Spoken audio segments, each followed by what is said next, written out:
I want to know, what was it like when Pitino walked in the building and you guys had your training camp knowing that the Bulls were waiting for you on opening night? We knew it was going to be special. I mean, one, obviously, coach coming in, there was so much excitement about him taking over being the coach. There also was excitement about me having my teammates on the team with me, a couple of them on the team with Ron and Walt. And then also the Planet Bulls, the NBA champions on national TV too for opening night. I think that was the icing on the cake.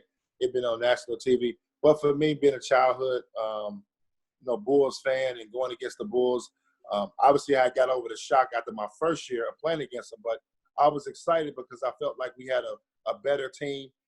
We were more equipped to have a good season. So I was really excited about the opportunity of playing against them and being able to compete.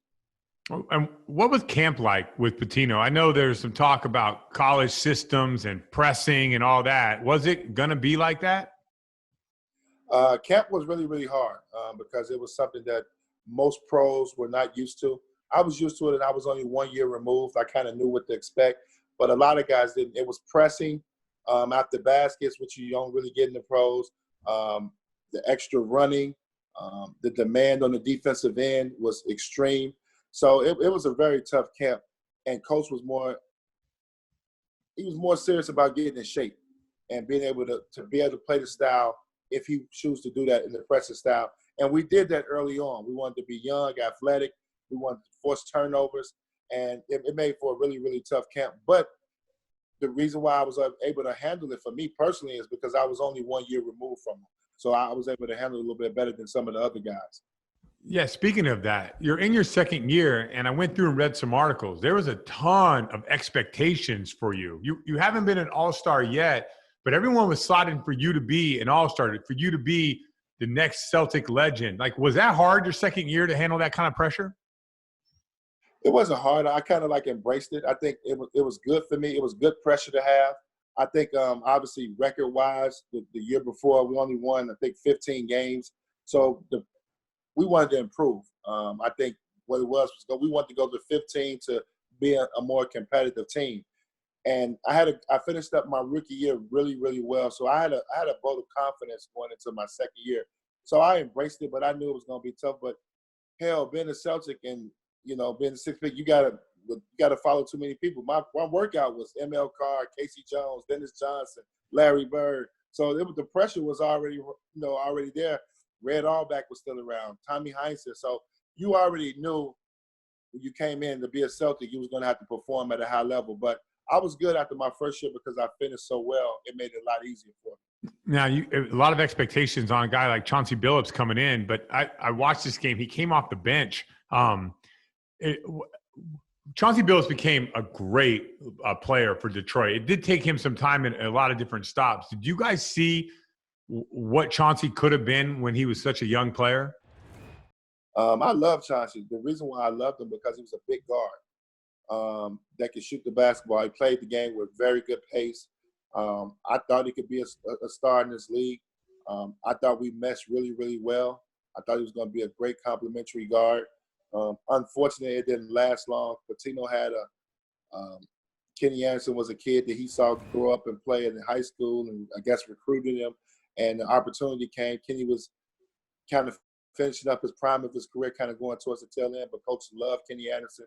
And there was an opportunity there for him to get him. And probably the downfall of Rick Pitino, just the impatience of letting guys develop it.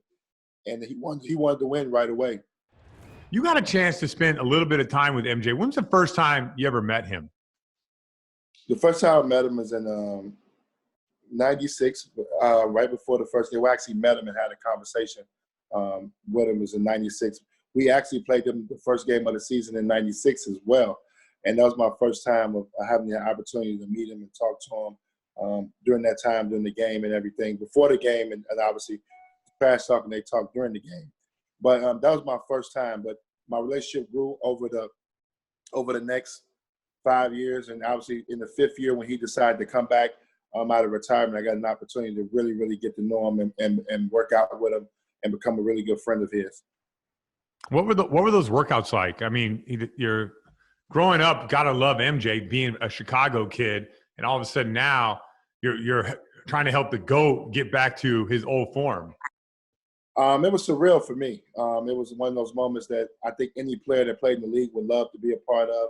When you got the greatest player in the world, wants you to work out with him, train, and help him get back to the back into the NBA. So it was a surreal moment for me. I took it with, I was actually didn't know what to expect, and to go through that process with him, to see how hard he worked, see how competitive he was on and off the court, just only made me a better player. Only made me appreciate the game a lot more. Wanted to work hard, wanted to be an NBA champion at all costs, to be a part of that. He's really, really big on winning championships. Nothing is more important than winning and winning the championship, and that competitive drive that he instills in you. So those are moments and things that I would never forget. Now, in this game, you guys have taken control with this huge run, but you know MJ's lurking. When you went on the bench, did you inform your guys, like, come on, man, these guys are defending champs. We can't let up? Yeah, and I think one thing that was great about our team, we were young, energetic. We knew that, expectations were, we didn't have it. We knew we wanted to be better. We knew we had a great college coach that had came in. We knew we had 2 young, good draft picks. So the expectations were different. We wanted to just try to embrace the moment. We know if we could kick off this, the confidence booster this would give us. The fans were excited about the new team, the new direction that the organization was going. So it was one of those moments that we wanted to win this game. This was going to set the tone for our season. I still have a hard time wrapping my mind around a second-year player, young, but you're right, energetic, and then out-dueling MJ on opening night, nationally televised game. What did this win mean for your team at the time? Well, let's start. I didn't outdo him. Michael Jordan probably had a bad game, a bad shooting performance. So I never outdo him in that situation. But we did a good job of defending him. Ron did, chasing him around and forcing him into tough shots. But for me, it was unbelievable. To have an opportunity, to beat Michael Jordan, to beat the Chicago Bulls, a team that I rooted for, knowing that my whole family and friends are watching this game on national TV, meant the world to me. And I was excited about the season at Excel. But the reason why we was able to come back and make that run, I think you alluded to it earlier, is about the training camp. It's about having fresh legs, being in great shape, being able to continue to put pressure and apply the defensive pressure to a team, a more older, savvy veteran team. So I think our youth and our athletic ability took over that night, opening night. Now, you clearly played for Pitino in college. Did you think that this would work, like playing this style of play, like playing hard and energetic and the long practices, or did you think that this would work long-term at the time? At the time, I thought it would work long-term. I thought Coach, obviously I knew his competitive spirit. I knew he was going to make us work hard. We were going to be one of the best in shape teams in the league. So I did believe it was going to work. Didn't know that Coach was going to be so impatient. I think his impatience really hurt him. It hurt the organization too. I played with so many different players over a 2-year span. And I think that was probably the downfall of it, not letting situation and players develop. Case in point, Chauncey Billups. You take a guy third in the draft, he should be there for a while. And Coach gave up on him at All-Star break. So I think those are the type of things that happen that really kind of crush what we were trying to do and what he was trying to do. Yeah, actually, during this game, Dick Stockton brought up that Chauncey Billups, who just got drafted, was already in trade rumors, and it's the first game of the season. So when you say he's impatient, that's the ultimate impatient. I think too. Sometimes I think I think with coaching, I think he probably just wasn't his type of point guard. That's what happens sometimes when you coach guys and you come from a situation. Sometimes you look for a certain type of player, but Chauncey was ranked really, really high on the board. I'm pretty sure he had a great workout and probably was very impressive.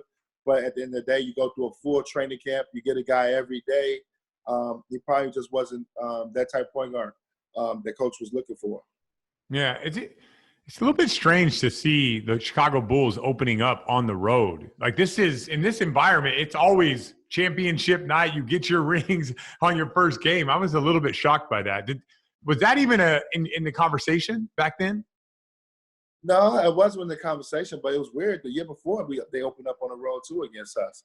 I don't know if that's because they need to set up the ring ceremony. But it looks like now in this day and age, the championship team always gets the first game, national TV, at home, ring ceremony. It's a big ordeal. But for that reason, I don't know why they started out on the road, because that we stayed them 2 years in a row with the Bulls on the road. Well, Twan, it was sweet going back to the past and watching some of the old games. You know, you weren't shimmy shaking like as much as I thought you were going to shimmy shake. I thought you were killing MJ out there, so I would have been shimmy shaking left and right. But I know that shimmy shake got out a lot more later. I was only in my second year. I ain't have enough juice yet to be shimmy shaking. I had to wait to get an All-Star appearance under my belt. I had to get a little reputation under me first before I could do that. Gotcha.